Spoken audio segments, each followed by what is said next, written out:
feel like I'm a bit of a niche type of player when it comes to Guild Wars 2.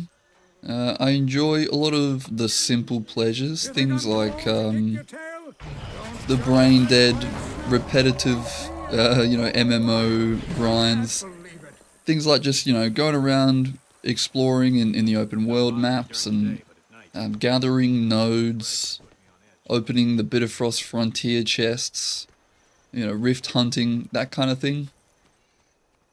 A lot of things that I feel like many other players find kind of boring, or just they'll do once and then never come back to, kind of thing. I love that stuff, especially like core maps. A lot of the core maps will always have a special place in my heart, to be honest. Like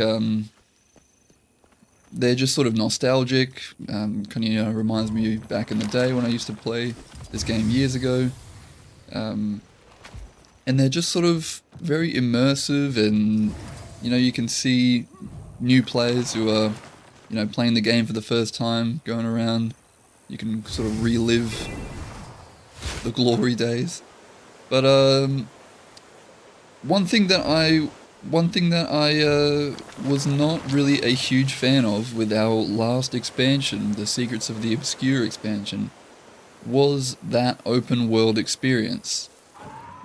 Usually, Guild Wars open world experiences one of its strongest, features, and I feel like that wasn't necessarily the case with the last expansion. And it does hurt me a little bit to say this, to be honest, because I still love that expansion. Secrets of the Obscure is still a cool expansion, and I very much enjoyed it. But it just, I think it was one of the weaker aspects for me. They just didn't feel the same as a lot of the core maps do, the Secrets of the Obscure maps. Like, Skywatch Archipelago, the concept is cool, floating islands, but it also means that, like, 50% of the map is just empty space, kind of thing. Or maybe I'm exaggerating a little bit, but you know what I mean. I feel like the music in Secrets of the Obscure wasn't bad, but I just didn't really care for it. And there is so much really cool music in this game, especially in the older maps. I think I've heard that some of the older music was composed by one of the same guy that did the music for like Skyrim, like a legendary composer. And it's had many different composers over time, but there was just something that felt like it was missing from the music of Secrets of the Obscure as well. It was just fine, you know what I mean? It was just fine. And like, what else? Like, the size of the map felt a little bit smaller. It had like those weird gathering nodes that were like kind of all the same, and that they would give you something different. And sometimes it would be something good, sometimes it'd be some mithril. I don't know, it didn't feel the same. Some of them had like a repetitive aesthetic, especially like Inner Naos. Man, I got really sick of Inner Naos. It's again, it's fine, but it's like it has a very repetitive kind of concept, and like everywhere you go sort of looked exactly the same, and I just kind of got burnt out with it, and I got a little bit bored of it. The new expansion that we're getting, Janthir Wilds, that's been announced not too long ago, looks like it might hopefully be changing a lot of this. It looks very promising to me. It looks a lot more grounded, and it looks like more of a classic, fantasy MMO type vibes. Very classic kind of stuff. And, it looks like we're getting more of a sprawling open terrain, like a big, massive, larger maps and more terrain. And a cool aesthetic, like it looks beautiful. That is one thing that I feel like you could struggle to say about Naos, is calling it beautiful. It's certainly unique, but yeah, a common theme with a lot of the core maps is they're just so pretty to be in and to be immersed in and look around. And like right now I'm in Queensdale. This is one of my favorite maps of all time, to be honest, and it's a core map. It's a core map. I mean, the area that I'm in now is maybe not really that pretty, to be honest, but the rest of it is very pretty, and it's just got such a lovely aesthetic. It's just the classic green grass, you know, classic MMO type map. Green trees, green grass. Let me get out of this gross looking area. Get out of the swamp. It looks beautiful. Boom. All of a sudden, wow. It's beautiful.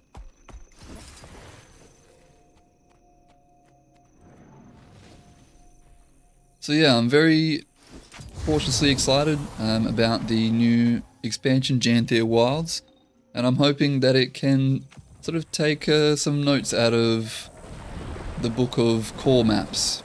You know what I mean? It has a lot of exciting new features, obviously. The new raid wing that has like an open world twist, that sounds very interesting. I'm really excited to give that a go, see how that works. We're getting Wing 8, in case you were unaware, we're getting Wing 8, and it's going to have like multiple different difficulties, as well as sort of a standard instanced kind of, you know, 10-man raid, as well as the same raid that you can experience in the open world with, you know, 50 players or more. So that is going to be super interesting. This is the first time they've done something like this. I'm really keen to see how that works. Player housing, of course. That's something that, you know, so many players have begged for so long, and we're finally getting it. Player housing. For me personally, I don't really care too much about player housing. It's not really something that I've experienced before. I feel like most players who love player housing have they love it because they've experienced it before in the past, and maybe a previous MMO that they used to love back in the day. I've never really experienced it, and I feel like that might be part of the reason why I'm not as excited about it. I'm not excited at all about it. I'm keen to sort of give it a go, but yeah, I'm just not to the same extent, and I feel like that might be why. Maybe ArenaNet can, you know, knock it out of the park and convert me into a player housing enjoyer. But yeah, it's not really something that I'm going to be drooling over, you know, trying on the first day of the release. I've actually heard, I don't know how true this is, but I have heard that they have actually worked with one of the developers that worked on The Sims in order to develop player housing. Which, if that is true, that is actually quite intriguing to me. It really makes me think that they are not just trying to, you know, phone it in, not just trying to add the player housing feature for the sake of having the feature. And maybe, who knows, maybe they might be planning on actually surpassing everyone's expectations with this player housing and, you know, just absolutely knocking it out of the park and, you know, setting the new standard of MMOs, like they did when they released mounts, to be honest, in Path of Fire. You know, it was a feature that we were waiting for a long time, a feature that, you know, many players want in their MMO, and they took their time and did it right, and when they released mounts, it was literally a game changer, like, set the standard for the industry. Very impressive mounts system that they came out with. Perhaps they might do something similar with the player housing. Hopefully, I will hope so. But yeah, again, I am waiting. I want to be converted. I want to see how good player housing is, so that I can then be a player housing enjoyer. At the moment, I'm just kind of like, sure, you know, maybe it's a little place to hang out for a little bit here and there. Maybe I might start collecting some home instance nodes, you know.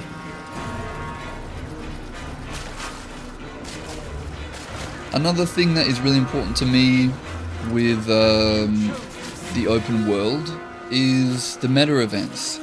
I think this might be another thing that a lot of people might agree with, is the meta events with the Secrets of the Obscure expansion. I don't think they were the best meta events that we've ever had in the game before. I don't think they were the worst again. They're just very... You know what I'm going to use to compare is the End of Dragons meta events. And I'm not really 100% sure why, but there's something about the meta events that we got with End of Dragons that I love. I can do the End of Dragons meta events so many times, like all the time. I can do them here and there, everywhere. Whoa, what is that? How did he get his boat in here? Anyway, they're not like ever really a slog to get through. And again, I'm not really 100% sure what the specific technical reason is for that. But after I've done like the Secrets of the Obscure meta events, you know, a handful of times, I didn't really care to continue doing them very much, other than just for the rewards, obviously. And that's definitely a part of the reason why I'm doing the End of Dragons meta events as well, of course. You know, everyone loves their rewards. And they're very tied into like Gen 3 legendaries, so you kind of always getting pretty good profit by farming the End of Dragons meta events. But you can say a similar kind of thing with the Soto ones as well. They're tied to the Obsidian Armor legendaries. They're tied to, you know, just you can use the currencies that you get to convert that into quite a lot of gold as well. They're very profitable as well, the Soto ones. So why is it exactly that I love the End of Dragons metas but not so much the Soto ones? I'm not too sure. I'm not really 100% sure. There's a couple of things that come to mind, but yeah, I don't actually know, you know, definitively what it is. Maybe someone else might know. Let me know if you have any ideas. But yeah, the End of Dragons meta events, it really feels like every single one of them, even the one in New Kaineng, which is probably the least popular one, I actually quite like that one. I actually quite like that map, New Kaineng. I'm a really big fan of the whole vibe of it. So it's quite disappointing to me that it seems to be the most hated map for some reason in End of Dragons. I guess maybe there was some pretty bad bugs, I think, for a while. Maybe it has something to do with that. But that's pretty much what I think they need to nail with this new latest expansion. The open world experience as a whole. That's what I'm hoping for. Because that is probably one of, if not my favourite sort of aspect of Guild Wars 2. They need to nail the music, the immersiveness of the maps, the variety, like the aesthetical variety. You know, it's not too repetitive. It needs to be big. I want a big map that I can like get lost in. You know what I mean? I feel like there's no way I could possibly get lost in the Secrets of the Obscure maps. They're small. They're segmented. You know. Like Amnitas is just like a handful of these islands. And immersive storytelling. I want, you know, the classic mini dungeons and hidden secrets and NPCs that tell a story indirectly, and events and gathering nodes and the beauty of the map that immerses you. I want to be able to spend endless hours in these maps and not get sick of looking at it, or, you know, not get sick of just existing, being in this world. I get this vibe from many of the core maps, but I'm not sure if I can say the same for a lot of the more recent maps. So that's kind of it. I just wanted to get that off my chest. This is what I'm hoping for, and I think a lot of people will be very happy if they do this with the newest expansion, Janthir Wilds. Not long to go before it comes out, August 2024, and we will find out the answer. All right, that's it. I'm out of here. Bye.